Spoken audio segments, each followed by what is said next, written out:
bem, aqui começa mais uma edição do nosso podcast aqui pela TV Sintracom São Paulo. Eu sou o Tony Duarte e obrigado pelo carinho da sua preciosa atenção. Na cabine técnica, o nosso diretor-geral Ricardo Vieira, auxiliado por Emerson Marques. Na bancada, o nosso presidente do Sintracom São Paulo, Antônio de Souza Ramalho, que é nosso comentarista e nos ajuda, é claro, a entrevistar os nossos convidados. O companheiro Ramalho é uma das grandes lideranças sindicais e políticas deste país. Lembrando que o Sintracom São Paulo é o maior sindicato dos trabalhadores da construção civil no planeta, no mundo. Você nos acompanha em nosso canal do YouTube, na sexta-feira à tarde na TV a cabo para toda a cidade de São Paulo, às 8h30 da noite via satélite para todo o Brasil. Hoje temos o prazer de receber o companheiro Marcos Monteiro, que é secretário de Infraestrutura e Obras da cidade de São Paulo. O companheiro Marcos, é claro, é engenheiro civil. Ele é formado pela nossa gloriosa Universidade Presbiteriana Mackenzie. Ele é profissional reconhecido e premiadíssimo por várias instituições de renome.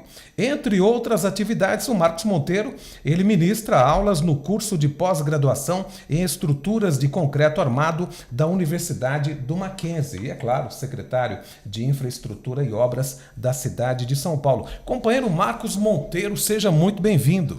Obrigado, Tony. Eu que agradeço a recepção de vocês, do Ramalho. O Ramalho está me mostrando as instalações aqui do sindicato. Parabéns por todo o trabalho que vocês têm feito e lutando sempre pela nossa construção civil. Muito bem, e o tema de hoje é o impacto da expansão da cidade de São Paulo. O companheiro Marcos, essa expansão desordenada da cidade de São Paulo, ela produz assim gargalos quase que inexplicáveis, mas é claro que a gente tem que lidar com isso. Você pega a cidade de Tiradentes, do extremo leste da cidade, que faz divisa com o Jardim Zaira da minha querida cidade de Mauá. Eu sou mauaense, nasci no Zaira. O que separa o Zaira da cidade de Tiradentes é aquela estrada de Sapopemba. Na cidade de Tiradentes, você vê que a expectativa de vida do cidadão são 57 anos. Na mesma cidade de São Paulo, aqui em Moema, o camarada vive em média 80 anos. Ou seja, uma diferença de 23 anos. Isso sem falar da precariedade da infraestrutura de saúde, transporte coletivo. Quem trabalha aqui na cidade de São Paulo, no centro, e sai da cidade de Tiradentes, leva em média 3 horas. Como é que a gente faz para poder equacionar tudo isso, Marcos? Como é que resolve isso aí? Tony, eu acho que essa gestão do prefeito Ricardo Nunes, ela tem esse foco, como foi esse foco nos últimos 4 anos, que a gente começou lá com o prefeito Bruno Covas. Infelizmente perdemos ele em maio. E o primeiro ensinamento que a gente tem, entrei na gestão pública em 2021, nunca tinha participado de uma gestão pública, mas tive muito prazer em ver o foco do prefeito Bruno Covas, do prefeito Ricardo Nunes, de que a gente tem que recuperar esse passado. São Paulo tem essa característica de não ter sido uma cidade planejada, que ao longo do tempo os espaços foram sendo ocupados de forma desordenada e agora a gente tem que recuperar esse passivo. Então não adianta ficar reclamando do passado, reclamando do que foi feito de errado. O que a gente tem que fazer é um bom planejamento e o grande foco dessas gestões tem sido a atuação na periferia. A gente vai muito, principalmente Zona Sul, Zona Leste, que a gente tem áreas muito grandes, periféricas, mas na Zona Norte também temos alguns déficits, na Zona Oeste, e o que a gente tem buscado é isso, fazer os grandes investimentos na cidade, nas regiões mais periféricas. A gente melhorar a vida dessas pessoas que estão em maior vulnerabilidade. E se a gente pega o mapa dos investimentos que têm sido feitos nesses últimos anos, a gente vai ver que a grande parte dos equipamentos estão sendo construídos nas regiões mais periféricas. Eu falei da cidade de Tiradentes, né, Ramalho? Mas Parelheiros, Engenheiro Marcilac também é basicamente a mesma situação. Seja muito bem-vindo. Obrigado, Tony. Quero agradecer aqui o nosso secretário. Hoje é muito importante, Tony, a gente ouvir o secretário e o convite que fizemos para ele foi esse. Só quero aqui agradecer. Os questionamentos que todo mundo faz. Nós não agradamos a todo mundo, nem Jesus, né? Mesmo porque o cobertor é curto em qualquer lugar. Você cobra o pé, você cobra a cabeça, né? Mas quem tem experiência como secretário, ele vai encontrando uma forma de esticar o cobertor e a gente aos poucos ir construindo as obras. São Paulo teve aí ótimas administrações na prefeitura, mas como disse o secretário, importante é a gente olhar para frente e aprender, às vezes, até com algumas falhas nossas, alguns erros, né? Ou algumas coisas que deixaram passar. Então, eu hoje vejo com muito bons olhos, principalmente essa reconstrução do centro, essa facilidade que tem para as pessoas construírem. Claro que antes de ontem eu tive uma reunião com o presidente Cisco, a gente debatia muito isso, a motivação para investir, porque senão o cara faz o prédio no centro e depois não tem quem mora no prédio, a lojinha não se aluga, né? Mas isso tudo é com o tempo, precisamos fazer um trabalho junto com isso, para que a gente, assim como outros países, a gente possa também recuperar o centro de São Paulo. O resto, eu acho que é adaptação, e um professor como o Marcos Monteiro, ele vai ajudar a construir junto com os seus companheiros secretários, mas principalmente com o Ricardo Nunes, que tem um grande prefeito, é melhor do que a encomenda, né? Eu achava que o Ricardo não ia ter experiência para comandar em São Paulo e está dando de 10-0. Meus parabéns ao prefeito Ricardo Nunes. Sim, é verdade. Quando ele foi eleito lá na chapa do saudoso Covas, né? A gente não imaginava, porque a gente ficava pensando, é apenas o vice, né? Mas o Brasil tem essa capacidade, né, Ramalho, de revelar grandes vices, né? O Sarney era o vice do Tancredo e fez um grande trabalho. O Itamar Franco era o vice do Collor, né?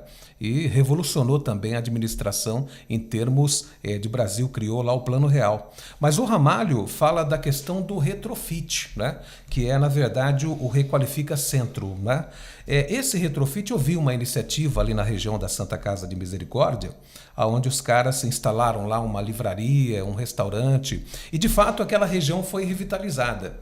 Agora, Marcos, críticos do retrofit, eles dizem que pode acontecer a chamada gentrificação, que seria, na verdade, o desalojamento daquelas populações originais do local, porque eles não teriam condições de se adaptar ao custo de vida, porque você começa a reformar muito e o custo de vida começa a se elevar também. Como é que a prefeitura lida com isso, para que aquelas pessoas originais do local não sejam desalojadas com o retrofit?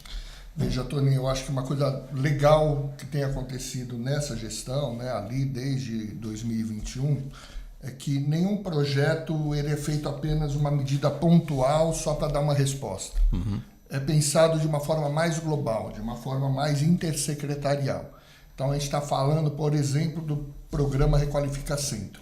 Ele não é um programa de uma secretaria ou de uma pessoa do governo. São várias secretarias envolvidas, várias ações que estão sendo feitas. Quando a gente chegou em 2021, por exemplo, nós tínhamos o projeto ali do calçamento do centro, mas que não é só mudar da pedra portuguesa para um calçamento de concreto. É efetivamente você melhorar a infraestrutura ali do subsolo. E é uma coisa impressionante. A hora que você tira as pedras, a quantidade de redes de telecom, de Enel, de Sabesp que você tem ali por baixo, e está sendo feito primeiro todo um reordenamento dessas tubulações. Por isso que são obras complexas, são obras lentas. Qualquer movimento diferente que você faz, você tem um rompimento de tubulação. Então é uma obra que tem que ser feita com muito cuidado. Daí sim, você depois de reordenar a drenagem, reordenar as tubulações, se vai para o calçamento e agora toda uma requalificação na superfície. Colocação de totens turísticos, de informações, novos equipamentos mobiliários, uma maior vegetação ali na região. Agora, isso não é suficiente, não é isso que vai trazer os empresários de volta, os empreendimentos de volta. Então, em paralelo, existe todo um programa da prefeitura para incentivar esse retrofit, muitas vezes classificando esse empreendimento lá dentro dos critérios. Tem uma ajuda financeira da prefeitura para viabilizar, principalmente quando são habitações de interesse social, quando um determinado prédio é retrofitado para servir de habitação, tem toda a questão do térreo ativo, né, de você ter comércio, serviços na parte do térreo, e com isso trazer mais pessoas para o centro de São Paulo. tem incentivos fiscais também, né? Para que facilite, né? Que você consiga com que o empreendedor tenha mais dinheiro para investir. E daí tem a questão da população de rua. A gente realmente tem uma população de rua bastante grande no centro. Agora, por um lado, não, acho que ninguém em sã consciência pensa que essa é a melhor vida para essa população, né? De você estar na rua, chovendo, né? Embaixo de chuva, dormindo ali ao relento. Então, não há dúvida que essa não é a melhor. Mas, por outro lado, se entende sim que a pessoa tem que ter a liberdade e tem que fazer a escolha de ir. Então, equipes, né, do desenvolvimento social conscientizando essas pessoas, grande parte dessas pessoas com, às vezes, problemas mentais ou problema de droga, né, de ser drogadicto, questão de álcool. Então, é uma conscientização que vem sendo feita aos poucos, no sentido de, num primeiro momento, dar um acolhimento social para essas pessoas, e isso vem acontecendo. Ontem, a gente esteve acho que foi antes de ontem, numa reunião com o governo do estado, e foi falada a Cracolândia, por exemplo, que tinha 1.400, 1.500 pessoas, naquele dia parece que tinham 70 pessoas. Né? Então são ações que não adianta a gente achar que de um dia para o outro vão ser resolvidas, mas são ações que vêm sendo efetuadas, e daí num segundo momento, a hora que você consegue tirar a pessoa desse meio que ela está, daí dar um atendimento, preparar ela para ser reintegrada à sociedade, né? De cursos, formações em várias áreas, para que aquela pessoa volte e daí tenha condições daquilo que você faz. A lógica é que a hora que você sai do meio da rua e vai para uma situação mais formal, onde ela vai ter um apartamento e isso vai gerar alguns custos, ela começa a se integrar à sociedade, né? Isso não é o errado, isso é o certo, é a forma que a sociedade está estruturada. O que a gente tem, sim, é que oferecer condições para que essa pessoa volte a integrar a sociedade. E não deixar, o pensamento é não vou simplesmente largar ela no meio da rua, porque é o que ela entende que é o melhor para ela. Você falou que na Cracolândia, aquela região da Júlio Prestes, né, que é a original, Isso, né, da isso. antiga rodoviária, tinha uma faixa de 1.400 pessoas. E hoje chegou até mais, sim, né? Agora Mas você não acha que dividiu, que aquelas ações do Dória no passado fizeram com que nós criássemos aí várias Cracolândias pela cidade? Isso acontece, né? Isso aconteceu, não adianta a gente negar o que está sendo enxergado. Não estou falando que das 1.400 para 70, toda essa diferença são pessoas que já saíram das ruas, não é? Mas uma parcela significativa isso aconteceu e houve isso também, esse espalhamento. Essa pulverização, mas que o atendimento social tem ido nesses locais para continuar essa conversa com as pessoas, porque existe muita questão dos sentimentos de grupo, né? Uma coisa é a pessoa estar num grupo de 1.400 pessoas, onde se normaliza aquelas ações. Sim. Outra coisa são esses núcleos menores, que a pessoa começa a ver que aquela proteção do grupo já não é tão efetiva e que ela talvez tenha que buscar realmente um caminho. Ela começa a ver que se todo mundo está sendo atendido, talvez seja a hora. E o Coronel Melo, né, o vice-prefeito, uma das atribuições dele é essa. Ele tem ido para as ruas, tem ido na Cracolândia, tem conversado com as pessoas, no sentido de mostrar para elas, e tem vários vídeos dele mostrando, dele conversando com essas pessoas, convidando para o atendimento social, e isso tem sido muito efetivo. Perfeito. Ramalho. Olha, eu acho que tudo a gente precisa trabalhar em conjunto, é mão dupla, né? Eu tinha anotado aqui, não foi por acaso, para falar do Coronel Melo, que nós estivemos com ele, né? E estivemos exatamente para debater um pouco o Jockey Club, né? O que vai ser aquele do futuro, se a prefeitura vai desapropriar, se vai ser parque, o que pode ser, até porque tem muitas pessoas do nosso setor interessadas em investir no Jockey Club, até porque é o melhor terreno hoje de São Paulo, que vai ser o destino da prefeitura. E eu aproveitei para parabenizá-lo pelo trabalho que ele tem feito junto a esse pessoal de rua, em especial recuperando e recolocando. Um trabalho que nós já fazemos há 30 anos. hoje mais tenso, porque hoje eu tenho um menino aqui, secretário, com 90 anos, que ele todas as 6 horas da manhã ele está no canteiro de obra para falar de prevenção de drogas e doença mental, que é o deputado por 7 mandatos, né, comandante da rota, que é o coronel Edson Ferrarino.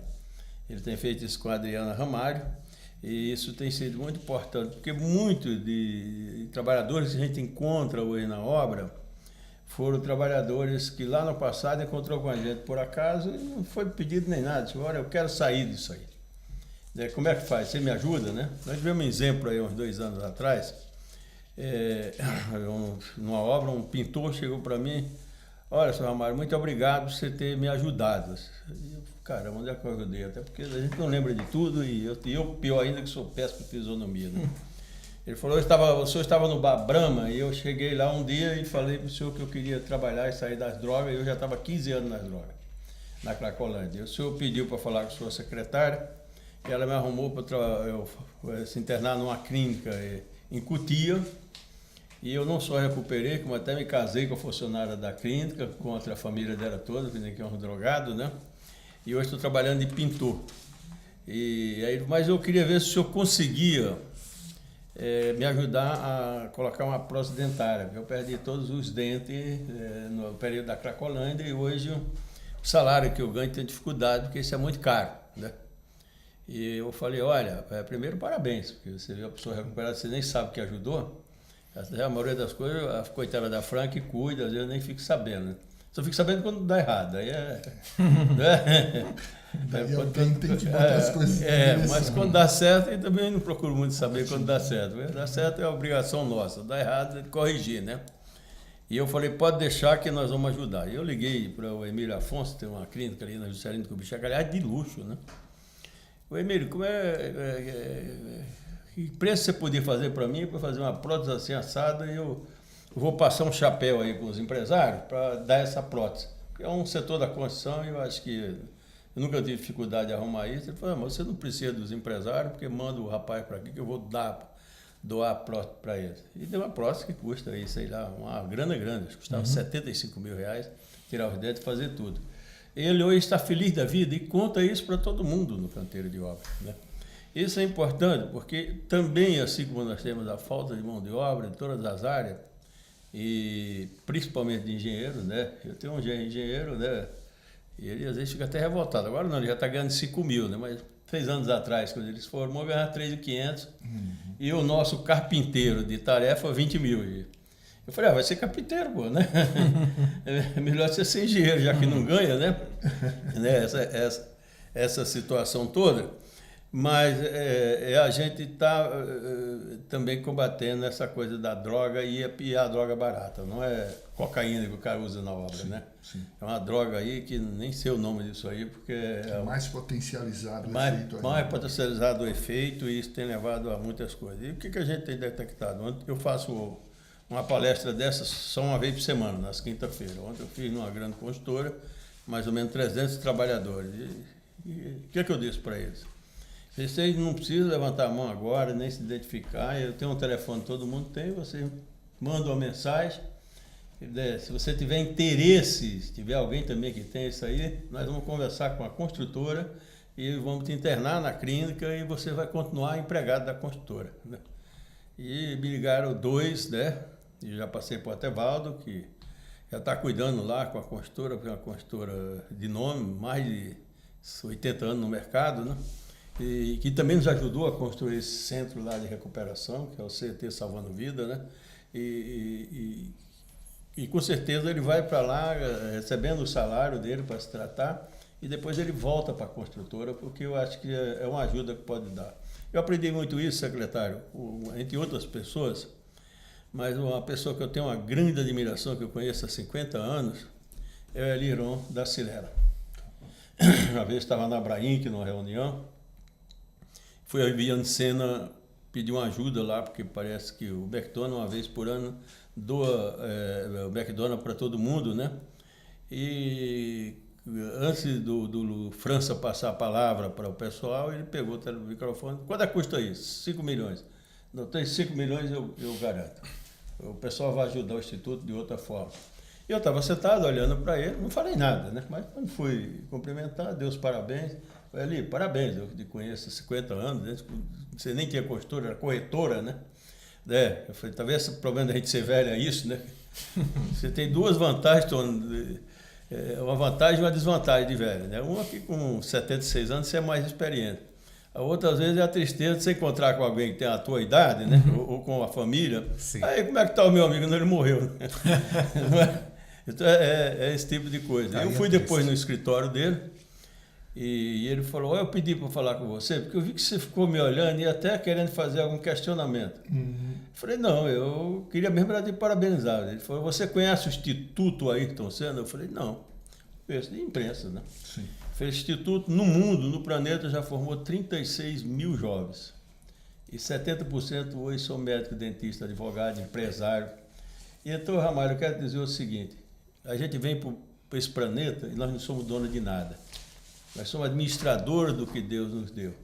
E se nós não estivermos aqui para fazer alguma coisa para o bem, o que é que nós vamos fazer aqui, velho? Se o período é tão pouco aqui, a gente não sabe se fica aqui 100 anos, 10 anos, 50 anos, né? E isso me deixa muito entusiasmado. Hoje, uma das maiores construtoras, com 75 obras na cidade de São Paulo. Você tem um empresário, que até já passou a bola para os filhos, porque ele já não está muito bem de saúde, né? Procurando investir em pessoas, e principalmente em filantropia. Que, se todo mundo pensasse como ele, talvez nós não tivesse tanta gente na Cracolândia, né? Sim. Não só com o jovem, mas até de outras formas, com o cara que tem problema na família, que tem outras doenças. Mas tudo isso é necessário que a gente abrace mesmo, de ter a consciência de que nós somos administradores das coisas de Deus. O Silvio Santos falava muito isso. Eu fui amigo de Silvio Santos por 40 e poucos anos, e foi por acaso, não foi amigo, né? Conheci o Silvio Santos no Salão do Jaça, que é um paraibano conterrâneo, né? Lá na Faria Lima. Sim. E acabei conversando, o carisma dele, ele acabou, toda vez que encontrava com o Silvio, a gente sempre batia um papo enorme, porque era importante aprender com o Silvio. E o Silvio também tinha essa filosofia, o Ramalho precisa ajudar alguém. Isso é muito legal, né, Ramalho? Porque você tem, eu acho que a gente vem criando a consciência no país dessa colaboração, né, daquelas pessoas que conseguiram vencer na vida de forma correta, trabalhando muito, de ajudar aqueles que mais precisam. Não pode ficar só a nível do governo, né? Porque nesse ponto a iniciativa privada ela é muito mais ágil, muito mais efetiva. Agora, essas pessoas que têm o capital, elas precisam de pessoas sérias que estejam mais na ponta, fazendo esse trabalho, né? Dando cursos, formando as pessoas, fazendo com que essa ajuda efetivamente cheguem, né, nessas pessoas, e daí a gente precisa de instituições sérias, pessoas sérias. Então, aos poucos, está se formando toda essa rede, né, de instituições. O que atrapalha é que vira e mexe aparece alguma coisa errada, né? Mas o que a gente tem que fazer é isso, que as boas instituições mostrem o seu trabalho, mostrem os resultados, incentivem essas pessoas que têm o capital a fazer esse investimento e fazer com que essa ajuda chegue de forma mais rápida. Fora a questão pessoal, né? Eu acho que uma coisa que eu tenho certeza que te move, a coisa mais legal que tem quando a gente vai numa periferia é ver que aquela ação, né, que a prefeitura teve, no caso, do investimento que o prefeito orientou, chegou lá na ponta e a pessoa virar e falar, olha, essa obra, essa ação mudou a minha vida. Hoje eu estou numa situação muito melhor. Então isso realmente faz muito bem, além, né, de você estar resolvendo o problema, mas para a gente, pessoalmente, é muito, muito gostoso isso, ver que você fez um pouquinho, mas conseguiu melhorar a vida de algumas pessoas. Secretário, essa ajuda social, essa solidariedade, que é evidentemente o correto, né? É muito importante. Agora, algumas pessoas defendem, nessa questão da Cracolândia, né, da dependência química que nós temos aí, esses irmãos expostos, algumas pessoas defendem algumas medidas que eu acredito que sejam talvez um pouco mais radicais, mas eu não sei se de repente não seria a solução. Algumas pessoas dão exemplo de que se eu, Deus o livre, o ver num acidente, né, ou foi atropelado por um carro, evidentemente que eu não vou perguntar para você se você quer ser internado. Sim. Nós precisamos salvar a sua vida, é compulsório. Não seria esse também o caso de algumas pessoas, né, que são dependentes de drogas, são doentes e que já não têm mais o poder, né, Ramalho, de decidir por si só? Não seria o caso de pedir autorização para a família e a família se negando, o Estado assumir essa responsabilidade e internar esse irmão para ver se ele consegue se livrar dessa problemática? Qual que é a sua opinião sobre isso? Eu acho importante isso, Tony, você falou. É uma opinião totalmente pessoal, não sou da área, mas como a gente está no assunto, é um assunto importante para a sociedade. É porque vocês lidam com isso, a gestão está lidando com isso. Exato. E, por sinal, a gente tem a secretária Eliana, hoje, que está no desenvolvimento social, e é uma pessoa da área, né, de atendimento social, uma pessoa muito competente, uma pessoa muito séria, que está fazendo um trabalho muito bom. Por isso que a gente entende que a prefeitura está, sim, no caminho certo. Mas o que eu vou comentar aqui é totalmente pessoal das pessoas que a gente conversa, de Uber, de táxi, e talvez alguns dos depoimentos mais que eu acabo acreditando mais são ex-drogados, pessoas que já passaram por essa situação e que acabam confirmando aquilo que eu pensava antes, que muitas pessoas, principalmente aquelas que já estão no estado de droga, depois de 3, 4 anos, elas já não têm uma liberdade, um raciocínio, né, de pegar e tomar as decisões corretas. Ela está totalmente à mercê do vício. Então, a vida dela é arrumar algum dinheiro, de alguma forma, para poder sustentar aquele vício. E a gente vê muito no centro de São Paulo isso, né? Pessoas que, por causa do álcool, por causa da droga, elas já estão no mundo paralelo, né? Então, pessoas que andam a esmo pelas ruas. Então, a grande questão é essa. Será que a gente pode... E realmente eu entendo que não é fácil, né, você chegar a essa situação de, não, eu vou privar a pessoa da liberdade, mas eu vou melhorar a situação de vida dela. E a que ponto? Hoje o que existe, né, é a necessidade de que, ainda que a pessoa não queira, que você tenha um parecer de um médico, né, um laudo de um médico, dizendo a necessidade da internação. Então, hoje a gente está nesse ponto. Mas, pelos relatos dessas pessoas que já passaram para essa situação, eles são muito enfáticos de dizer: eu não tinha condições de tomar decisões. E graças a Deus, e em geral, o relato dessas pessoas é um relato mais religioso. Todas essas que eu conversei é sempre assim: eu encontrei uma pessoa que me levou para um determinado lugar, não vou especificar, mas para um determinado lugar, Deus entrou na minha vida. Sim. E eu consegui sair dessa situação. Então, são os relatos que eu entendo como os mais verdadeiros, que embasariam essa decisão, né, de que realmente existe uma situação que a pessoa não vai conseguir tomar essa decisão sozinho. E é importante essa interferência externa. E convenhamos, né, a situação é aberta, o acompanhamento é aberto. Ninguém vai levar a pessoa e vai jogar num canto. Não, a gente vai dar um atendimento, né? Vai tirar a pessoa dessa situação. E tem que ser um trabalho muito consistente, muito constante. Porque o que não pode acontecer é você pegar, levar, a pessoa ficar 1, 2 meses fora, voltar para a rua e voltar. Então, os trabalhos que a gente conhece mais consistentes são aqueles de acompanhamento por um período mais longo, para realmente confirmar que a pessoa foi reintegrada, foi, como o Ramalho comentou aqui, né, formou uma família, foi integrada à sociedade. Sim. E está seguindo num caminho melhor. Então, o tema de hoje é a expansão da cidade de São Paulo, e é claro que essa questão da Cracolândia é pertinente e envolve esse tema. Agora, nós temos outros, né? Questão do trânsito, né, Ramalho? Nós temos esse rodízio no centro expandido de São Paulo, que já tem por volta de 15, 20 anos, né? Mais ou menos isso. Você acha que essa é a solução? Vocês têm algum outro projeto? Porque, por exemplo, quando a gente olha para Tóquio, o pessoal critica tanto o Minhocão, que mudou de nome, não é mais Costa e Silva, agora é João Goulart, não é? Mas que seja, a gente conhece como Minhocão. E muita gente critica o Minhocão até hoje quando ele é importantíssimo.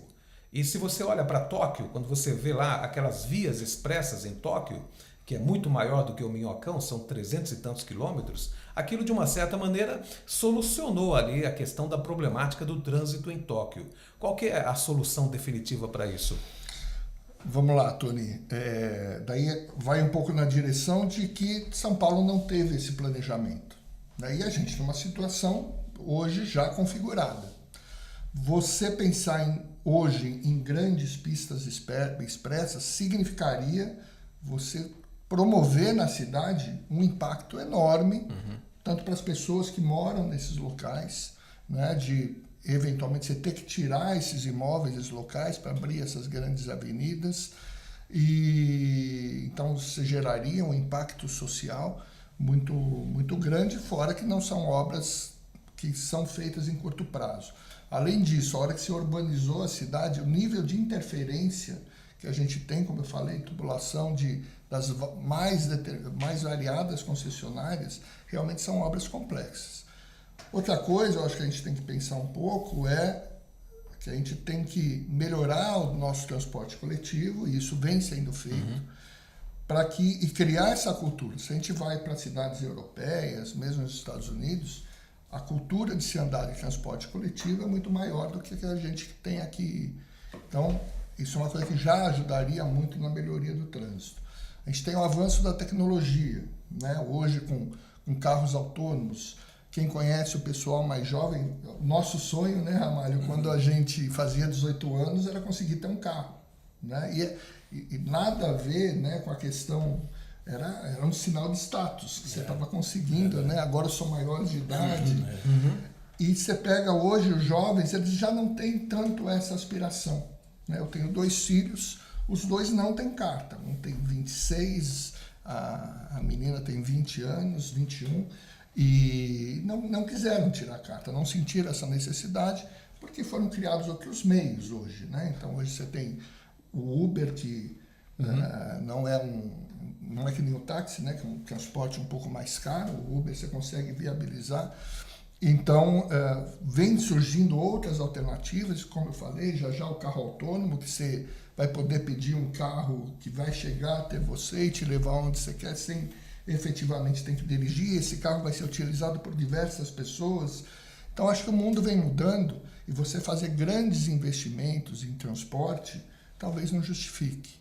Também estou falando um pouco fora da minha área, mas das conversas que a gente tem dentro da engenharia. O que a gente vem fazendo em São Paulo são alguns grandes nós de congestionamento que a gente entende que são importantes para a gente, independente desses avanços que a gente está falando, mas grandes nós que a gente pode melhorar a situação. Então, por exemplo, ali na Zona Norte, a gente retomou a ponte Piritubalapa, que estava paralisada judicialmente. Estamos pensando num viário ali na paralelo a Raimundo Pereira Magalhães, porque estão surgindo empreendimentos enormes lá em Perus, né? Então, a gente tem que melhorar essa situação, que sem dúvida vai gerar um grande volume adicional de tráfego. Não sei se vocês ouviram falar, mas um projeto ali para Marquês de São Vicente, para chegar até a Salim Farah Maluf, para a gente daí poder dar a solução para o Minhocão, que você estava comentando.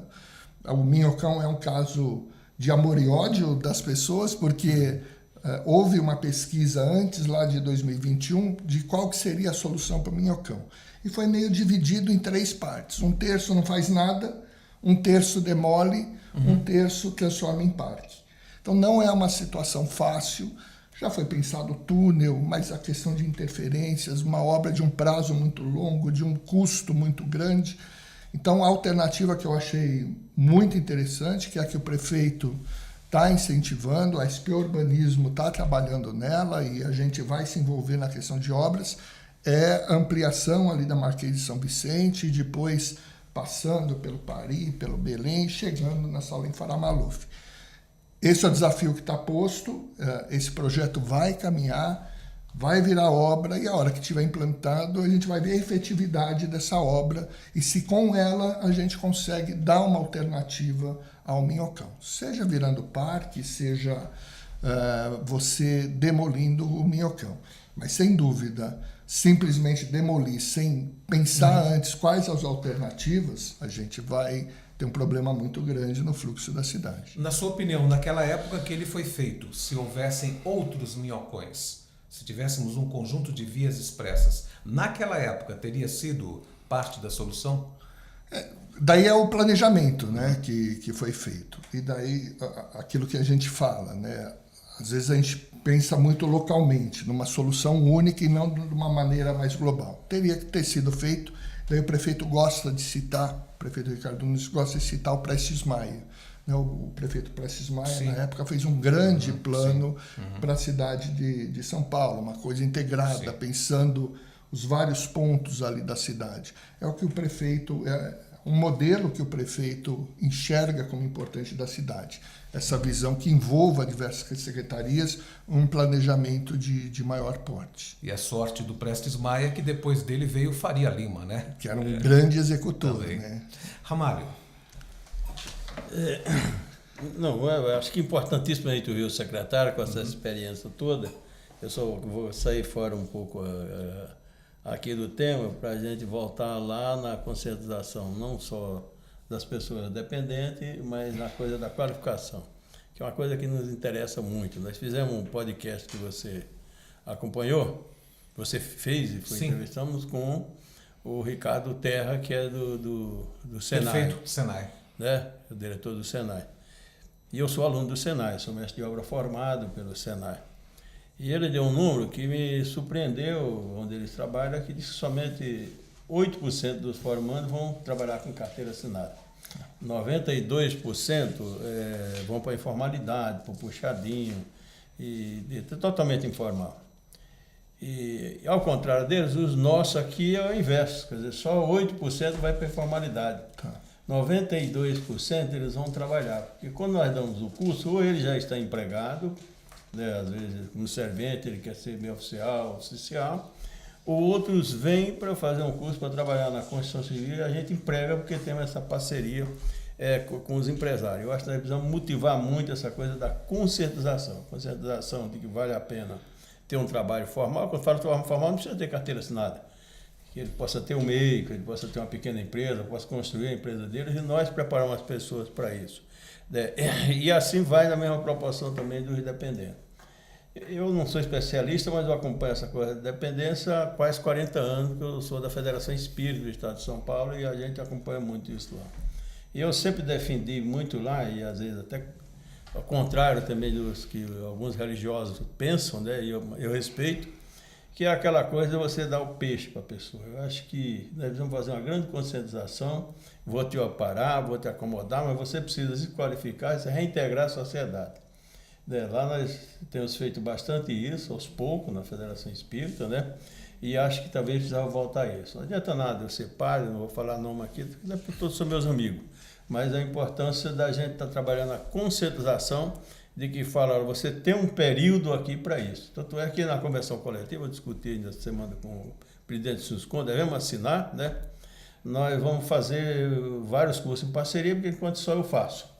Falei, não, por que não fazemos os dois? Por que não fazemos empresário e trabalhadores juntos? Por que eu não tenho uma escola canteiro com a porta para a rua?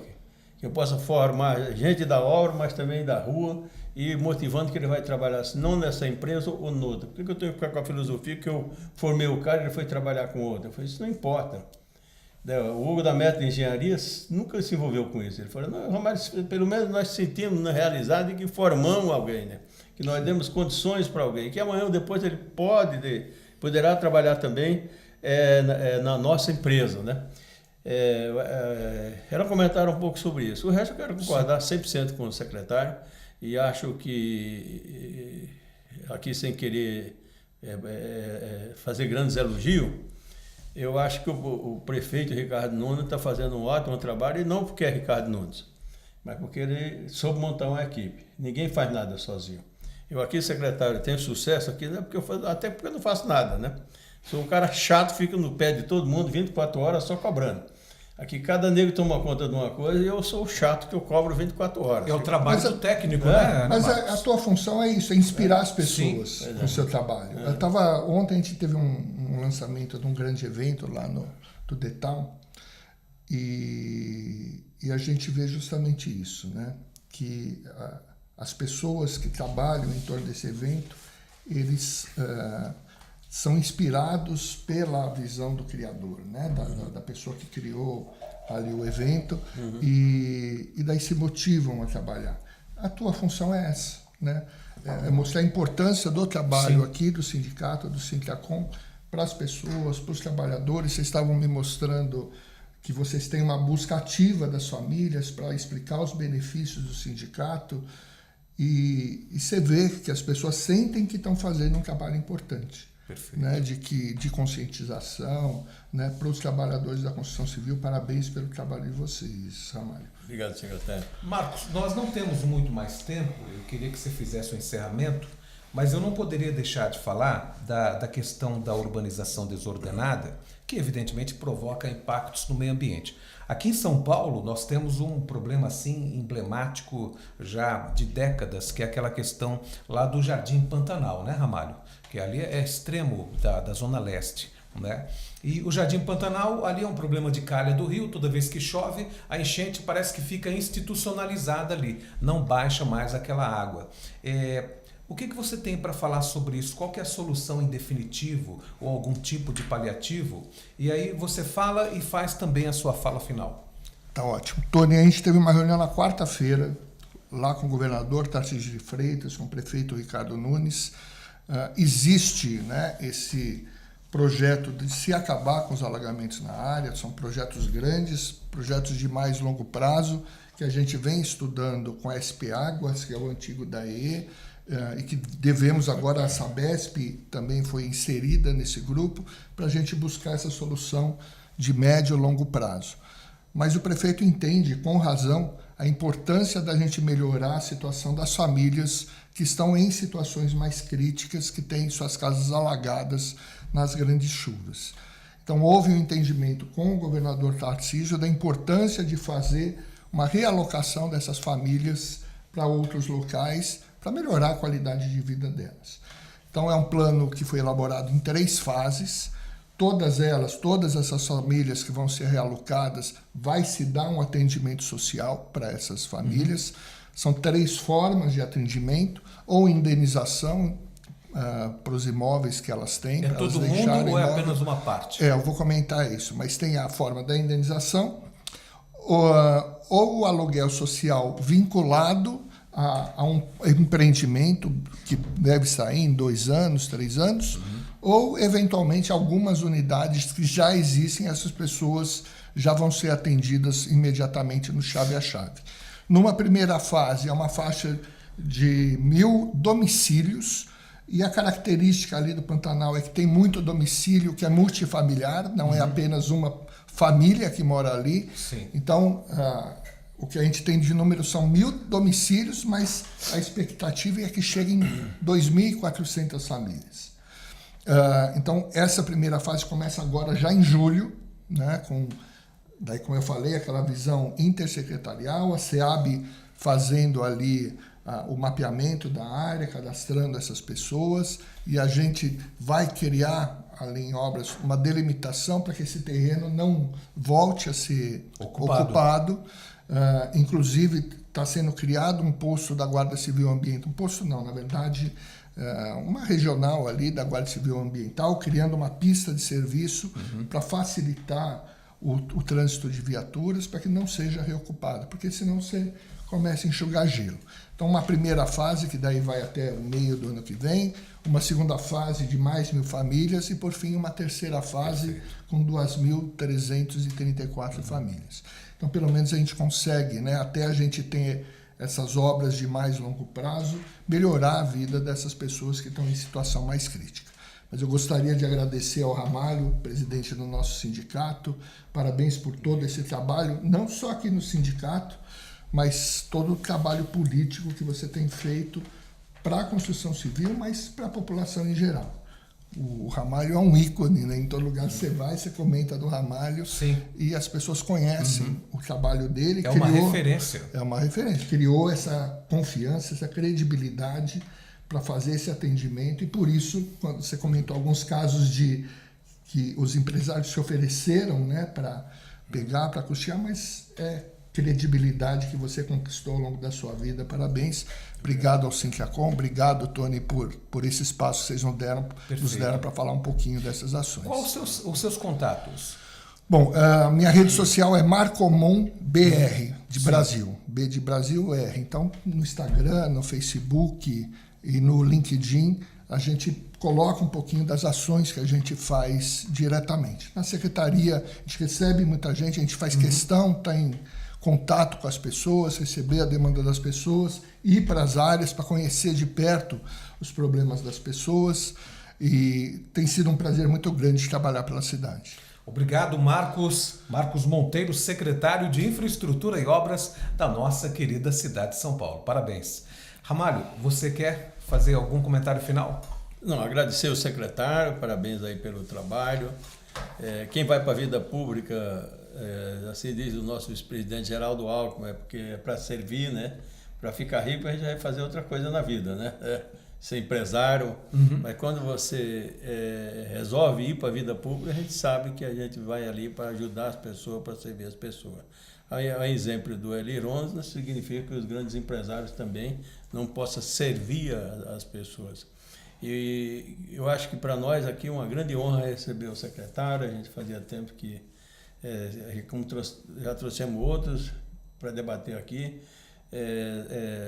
Nós estamos fazendo, secretário, 2 eventos por mês, grandes, e trazendo pessoas para debater. E não estou trazendo dirigente sindical, estou trazendo pessoas diferentes, porque o dirigente sindical está muito acostumado a fazer discurso para nós mesmos. E o trabalhador não acredita mais nisso. O trabalhador quer saber o que ele vai fazer para ele vencer na vida. Para ele ter um carro, para ele ter uma casa, para ele ter um bom emprego, para ele fazer uma faculdade, para ele se qualificar. Então, aquele discurso agressivo do passado, não parece que é isso que tem os trabalhadores entenderam. Tanto é que hoje nós temos aí 120 mil associados, 32 mil que pagam em dias, mas a gente já tem uma grande parte que hoje não precisa correr atrás do rabo. Quer dizer, o próprio associado, ele sai dessa empresa, vai para outra e ele mesmo entra no aplicativo e fica sócio. Nós vamos continuar convidando as pessoas para orientar, e também o associado da construção civil não precisar dessa correria do sindicato estar correndo atrás. Apesar que nós temos quase 100 carros aí visitando obra, 4 obras por dia mais ou menos. Das 180 pessoas aqui, 100 são pessoas que visitam a obra. Nós vamos mostrar para o secretário onde esse pessoal fica e como é que fica. Mas eu acho que a vinda de um secretário aqui no nível do Marco Monteiro, eu acho que é muito importante para os telespectadores, mas principalmente para o setor. E com certeza quem assiste não é só o trabalhador da construção civil. Os empresários, acho que os empresários me acompanham muito mais na rede social do que mesmo o trabalhador, né? Às vezes eu brinco com eles, para ver se eu falei mal, né? Tem coisa errada, eu também falo, né? Obrigado, Tony. Perfeito, companheiro Ramalho, companheiro Marcos, muito obrigado pela presença. Nós não temos mais tempo e voltamos, é claro, numa próxima oportunidade. Fiquem todos com Deus e até a próxima, gente.